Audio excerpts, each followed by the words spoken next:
네, 계속해서 경제 인사이트 이어가겠습니다. 오늘 이베스트 증권 우혜영 연구원 모시고 얘기 나눠보겠습니다. 어서 오십시오. 안녕하세요. 휴가 다녀오셨습니까? 네, 다녀왔습니다. 다행입니다.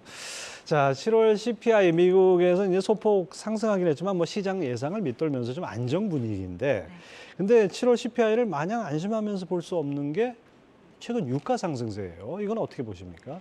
네, 앵커님 말씀 주신 것처럼 헤드라인 상승률 중심으로 조금 반등을 한 부분들이 있었습니다.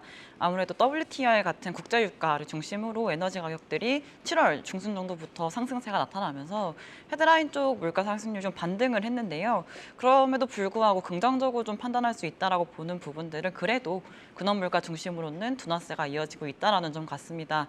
특히 이제 렌트비 중심으로요. 주택 가격이 이제 작년부터 하락했었기 때문에 대략적으로 렌트비랑 주택 가격들이랑 레깅이 있거든요. 예. 한 12개월에서 16개월 정도가 레깅이 있는데 그런 것들을 감안을 했을 때 지난 2023년 3월부터 렌트비는 고점을 형성을 하고 떨어지고 있는 모습들이고요. 그 이후부터의 움직임들은 물론 9월 달부터는 유가가 다시금 헤드라인에 대해서 플러스 기여도를 주겠지만 렌트비가 하락하는 부분들하고 상쇄가 돼가지고 그렇게까지 급격한 상승이 나타나지는 않을 거다라고 말씀을 드리고 있고요.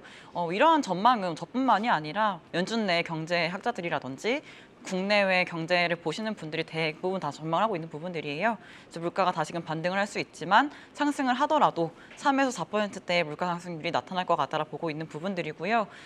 에너지 가격들이 올라오더라도 그 외 나머지 부분들, 뭐 중고차라든지 렌트비 중심으로서는 안정세가 나타날 수 있는 부분들이기 때문에요. 그래도 물가에 대해서는 계속해서 안정세가 나타나는 흐름이지 않을까라 말씀들을 드리고 있습니다. 예.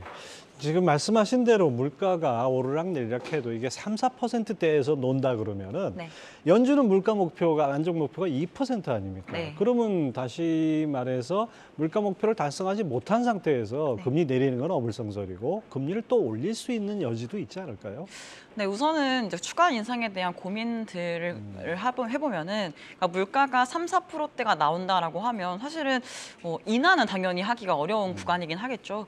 그래도 이제 기준금리를 작년 3월 달부터 금리를 계속해서 인상을 해왔었기 때문에 긴축의 효과가 완전히 나타나기에는 시간이 필요합니다. 예. 올해 하반기엔 더 그 효과가 나타날 거고요. 그래서 물가 상승률 같은 경우는 또 전년 동기 대비해서 보는 지표이기 때문에 당분간 3, 4%가 나오더라도 내년도는 다른 얘기거든요. 내년도에도 3, 4% 이상의 물가가 나오려면은 전반적인 카테고리에서의 물가가 계속해서 올라가야 되는 흐름이 나타나야 되는데 사실 그러한 전망을 하기 좀 어렵다라 말씀을 드리고 있는 거고요.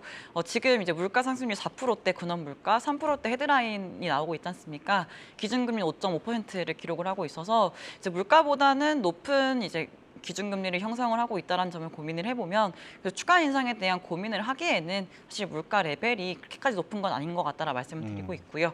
추가 인상에 대해서도 사실은 이제 긴축의 효과가 어느 정도 나타나는 걸 기다려야 되고 기준금리는 어느 정도 명목적립금리보다 높은 수준으로 이어지는 것만으로도 긴축 효과를 줄 수 있지 않을까라는 생각을 하고 있어서 굳이 추가 인상까지는 고민하지 않아도 되지 않을까라 말씀을 드리고 있습니다.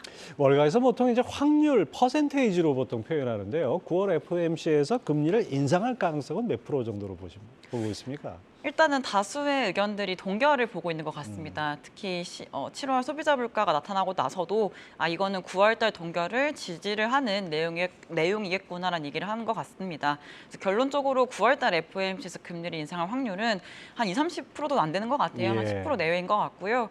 거의 동결을 한다라고 보고 있지만 그래도 경계심을 놓치지 말아야 되는 부분들은요. 이제 앞으로 또 발표될 물가라든지 고용 지표가 남아 있습니다. 고용 지표가 물론 뭐 실업률 중심으로 다시금 급격하게 올라가지는 않겠지만 그래도 그 민간 고용의 숫자가 점진적으로 줄어들고 있다는 점 그리고 뭐 경제활동 참가율 이런 것들을 보셔야 될 것 같고요. 물가 같은 경우도 이제 앞서 말씀드렸던 것들이 렌트비를 중심으로 둔화가 될 거다라는 말씀들을 드리고 있는데 그 정도가 얼마만큼 빠르게 떨어지는지가 중요할 것 같거든요.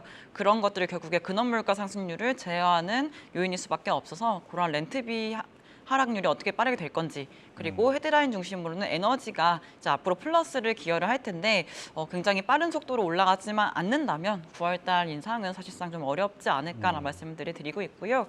추가적으로 좀 미국 내 상업용 부동산 쪽에 문제가 여전히 남아있는 것 같습니다. 상업용 부동산 쪽에 리스크가 계속해서 높아질 수 있을 만한 우려감 내지는 일부 이제 신용평가사들이 중소형 은행들의 신용등급을 강등하는 것들 고려했을 때 추가 인상을 좀 하기에는 금융 자금 불균형 내지는 금융 안정성의 문제가 다시금 촉발될 수가 있는 문제여가지고 9월 달 인상은 굉장히 좀 어려운 선택이지 않을까라는 생각을 하고 있어요. 네, 그렇군요. 사실 금리 결정이라는 게 뭐 인상 아니면 인하 아니면 동결인데 결정은 세 가지 중에 하나지만은 그 안에 여러 가지 변수들이 영향을 미치죠. 근데 이제 1년 전으로 우리가 돌아가 보면 작년 8월 말에 이 잭슨홀 밀팅에 아주 충격을 주지 않았습니까? 이제 올해도 돌아오는데 9월 FOMC에 앞서서 이게 열리니까 어떤 힌트를 받을 수 있는 여지가 있을 것 같은데요. 네, 추가 인상에 대해서 어떻게 좀 생각을 하고 있는지를 좀 보셔야 될 것 같아요. 지난 7월 달 FOMC 회의에서는 굉장히 옵션을 열어놓았거든요. 금리 인상도 할 수도 있고 동결을 할 수도 있다는 예. 입장을 보이고 있었습니다. 근데 그 이후로부터 우리가 확인했던 추가적인 내용들이 고용 보고서 하나, 물가 보고서 하나였습니다. 그렇기 때문에 추가 데이터를 확인한 만큼 이제 지금의 연준의 스탠스의 변화가 있는지가 굉장히 중요할 것 같고요. 다만 물가 보고서가 나타나고 나서도 이제 일부 위원들은 좀 매파적인 얘기들을 했던 것 같아요. 그래서 실제로 지금 연준 위원들 내부에서는 조금은 매파에 편향된 의견들이 굉장히 많이 나오고 있는 것 같은데 이제 잭슨홀 미팅에서는 어떠한 의견들이 나올 수 있는지 이런 것들 매파적인 얘기를 할 것인지 아니면은 또다시 중립적으로 바라볼 것인지가 굉장히 중요할 것 같습니다. 만약에 이제 잭슨홀 미팅에서도 연준 파월 의장이 지난 7월 달과 비슷한 의견을 낸다라고 하면 저는 긍정적으로 보고 있지는 않아요. 예. 왜냐하면 고용 보고서도 조금은 둔화가 된 모습들 내지는 물가 보고서도 조금은 안정을 할 만큼의 내용이 있었음에도 불구하고 스탠스를 유지했다라는 거는 이제 이 지표를 가지고도 충분치 않다, 동결이 예. 충분치 않다라고 판단을 한 것 같거든요. 근데 만약에 연준 의장이 파월 의장이 조금은 도비시하게 얘기를 했다라고 하면 당연히 9월달 동결 의견은 굉장히 사람들이 더 많이 믿을 수밖에 없겠죠. 그래서 그런 형식으로 이제 연준 파월 의장이 어떻게 조금 얘기를 할 것인지 동결과 호키시한 뭐 인상에 대한 의견 중에서 조금은 기울은 듯한 얘기를 한다라고 한다면 저는 오히려 9월달 FOMC 결과에 대해서 조금은 더 전망이 쉬워지지 않을까라는 말씀들을 드리고 있습니다. 예. 지난 1년 동안 그 연준이 금리를 올리는 과정에서 보면 이 파월 의장이 상대적으로 시장 기대가 좀 앞서간다 싶으면 제동을 걸고 그렇지 않다 싶으면 좀 약간 느슨하게 얘기를 하는 그런 모양이 있었는데 어떨지 모르겠습니다. 자, 지금 시장에서는 금리 인상과 별개로 미국채 장기물의 금리가 상당히 올라가 있어요. 이거에 대해서 미국 경제하고 비교했을 때는 좀 너무 간 거 아니냐 뭐 이런 얘기도 있어요. 어떻게 보십니까? 네, 오히려 지금 뭐 기준금리 결정과 무관하게 장기물 금리가 올라간 거에 대해서 왜 올라갔을까라는 생각들을 하시는 것 같은데 우선은 경기에 대해서 리세션에 대한 가능성이 점점 줄어드는 부분들이 경기에 대한 뭐 긍정적인 뷰 내지는 장기물 금리에 대한 플러스 금리가 올라가게 하는 요인이 됐었을 겁니다. 추가적으로 수급에 대한 부담도 존재하는 것 같아요. 네. 재무부가 이제 국채 발행을 함에 있어서 이제 중장기물 중심으로 발행을 조금 확대한 점이라든지 이런 것들이 중장기물에 대한 금리 상승 압력으로 작용을 했을 텐데요. 근데 만약에 고민하셔야 되는 것들이 이제 앞으로 기준금리 인하 시점이 올해가 아니고 내년 1분기도 아니고 2분기 정도부터 시작이 된다라고 하면 그만큼 경기가 잘 버티는 가운데 그러한 결정을 할 예. 거거든요. 그럼 지금 금리 레벨은 이제 기준금리, 그다음에 2년물 금리, 10년물 금리 이렇게 비교를 해보시면 기준금리보다 이제 그 중장기물 금리 측면에서 굉장히 낮게 하회를 하고 있는 모습들이 계속 이어지고 있거든요. 예. 근데 그렇게 시작했던 가장 큰 이유가 경기 침체에 대한 리스크, 우려감 때문에 낮아지는 부분들이 있었을 거예요. 근데 만약에 제가 말씀드린 것처럼 올해 하반기 중고로 발표하는 경제 지표들이 굉장히 좋고 굉장히 견조하고 튼튼한 미국 경제를 시사를 한다라고 하면 지금의 10년물 금리도 굉장히 낮은 수준이지 않을까라는 생각을 하거든요. 더욱이 기준금리 인하 시점도 빨라도 뭐 2분기에 된다라고 하면 지금의 4% 내외의 10년물 금리는 다소 조정이 필요하다는 생각을 하고 있습니다. 오히려 위쪽으로 올라갈 여력이 남아있다는 말씀을 드리고 있는 거고요. 상대적으로 2년물과 같은 단기물 금리는 기준금리 추가 인상에 대한 기대감이 굉장히 낮기 때문에 예. 조금 상단이 막혀있는 반면에 장기물 금리, 10년물 이상의 10년물 초과하는 금리에 대해서는 오히려 상방 압력이 남아있는 느낌이 있지 않을까라는 생각을 하고 있습니다. 예. 저 금리 이 일드 커브도 언젠가는 정배열할 때가 오겠죠. 자, 지금 이 시점에서 채권 투자를 한번 생각하신다면 그 미국 장기물 채권이나 관련 ETF 이거 사야도 괜찮은 시점인가요? 그래서 제가 앞서 언급드렸던 것들이 이제 장기물 금리에 대한 상단이 좀 열려 있다는 말씀을 드렸지 않습니까? 물론 4%대의 10년물 금리가 굉장히 매력적인 레벨일 수가 있어요. 예. 이제 하지만 ETF라든지 뭐 개별 채권을 사셨을 때 수익이 나려면 금리가 떨어져야 가격이 올라가는 거잖아요.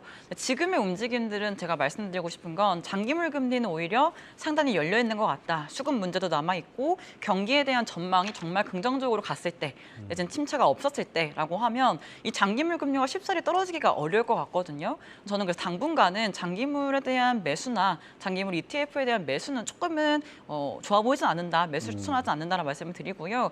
오히려 이제 기준금리 인하가 내년도 1분기 내지는 2분기부터 시작이 될 거다라고 전망이 되고 있지 않습니까? 예. 그럼 어느 정도 단기물에 대해서는 상당히 막혀 있다는 생각이 들어서 올해 하반기, 특히 4분기 FOMC가 마지막으로 진행되는 12월 달이 지나면 다음 회의 내지는 다다음 회의부터는 인하에 대한 논의가 굉장히 적극적으로 나올 것 같거든요.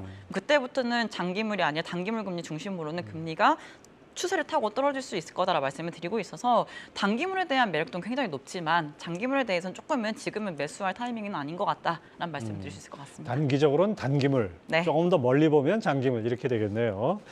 자, 지금 또 우리가 또 중국 디플레이션 문제를 짚지 않을 수 없는 상황인데요. 물가 상승률이 마이너스를 기록했다는 게 참 놀랍기도 하고, 그럼에도 불구하고 중국 인민은행은 디플레이션은 없다 이렇게 또 단언을 하고 있는데, 지금 현재 중국의 경제와 소비 둔화 이거 어떻게 보고 계십니까? 네, 중국 소비자 물가 같은 경우는요, 이제 헤드라인 물가는 왜 하락을 했나라고 하면 보통 중국 쪽의 소비자 물가는요, 돈육 가격, 돼지 가격에 많이 기인을 하거든요. 예. 근데 이제 중국 쪽에 이러한 돼지를 양육하는 방식이 기업형으로 많이 바뀌었습니다. 그러면서 폐사율이 확 줄어버렸죠. 그래서 돈육 가격이 이제 공급 과잉으로 인해서 마이너스에 기인을 하도록 굉장히 빠른 속도로 떨어졌기 때문에 이제 디플레이션에 대한 얘기가 나오고 있는데 지금 이제 근원 물가는 다시금 플러스를 기록을 하고 있습니다. 그리고 이제 중국 정부의 입장이 이제 소비 진작을 위한 내수 진작을 위한 정책들 그다음에 부동산 시장의 지원, 규제 완화 이런 것들 통해서 다시금 경제를 살리려는 노력을 하고 있거든요. 예. 그러면은 뭐 기대에 뭐 근거한 것들을 보면은 사실상 정부의 움직임이라든지 지금의 근원 물가의 움직임들은 디플레로 가는 방향이 아니라 다시금 물가가 조금 올라오게끔 소비를 다시 하게끔 하고 내수를 진작시키고 이런 방향으로 가길 원할 거거든요. 뭐 물론 뭐 제가 확실하게 말씀을 드리기 예. 어렵습니다만은 그래도 중국 정부의 정책 기조나 지금의 물가, 근원 물가의 흐름들을 보면은 디플레에 빠졌다라고 보기 좀 어려울 것 같고요. 이제 중국 쪽에 또 소비가 이제 뭐 여행도 많이 하고 내지는 내구재 중심으로 다시금 나타난다라고 하면 이제 수요 측 물가 압력에 따른 이제 물가의 상승도, 물가의 재상승도 기대해 볼 수 있지 않을까라는 생각을 하고 있고요. 추가적으로 원래 중국은 기업들이 우랄류, 러시아 쪽에 원유를 많이 수입을 합니다. 예. 근데 최근의 움직임들이 러시아 쪽의 수입을 좀 줄이자는 얘기들을 하고 있어요. 그럼 당연히 가격 측면에서도 우랄류가 아닌 뭐 두바이유라든지 뭐 예. WTI 같은 것들로 바뀐다라고 하면 어느 정도 우랄류보다는 더 비싼 값의 석유를 이제 수입을 해 와야 돼가지고 그런 것들을 고려를 해보면 PPI라든지 CPI의 상승이 사실은 좀 전망이 되고 있는 부분들이 있지 않을까라 말씀드리고 있습니다. 예, 그렇군요. 자, 여러모로 좀 대응이 어려운 시장이 펼쳐지고 있는 것 같습니다. 8월 투자 전략 어떤 방향으로 어떤 기준을 잡아서 가야 될까요? 우선은 잭슨홀 미팅도 8월 뭐 말쯤에 또 예. 계획이 되어 있고요. 또 이번 주에는 뭐 7월 FOMC 의사록 다음 달 같은 경우는 9월 FOMC가 연이어서 계획이 되어 있습니다. 그럼 결국에 시장의 흐름이 어떻게 될지가 되게 관건일 텐데 중간중간마다 큰 이슈들이 있기 때문에 굉장히 변동성이 조금 있을 것 같아요. 예. 특히 금리에 대해서도 물가 지표, 고용 지표가 나타나는 그 전후로 해서 금리의 등락이 반복이 될 것 같고요. 중간중간 FOMC라든지 잭슨홀 미팅이라든지 이런 것들을 납두고 있어서 이제 연준 위원들 발언들도 굉장히 매파적이거나 도비시하거나 이런 것들에 따라서 금리가 움직일 것 같거든요.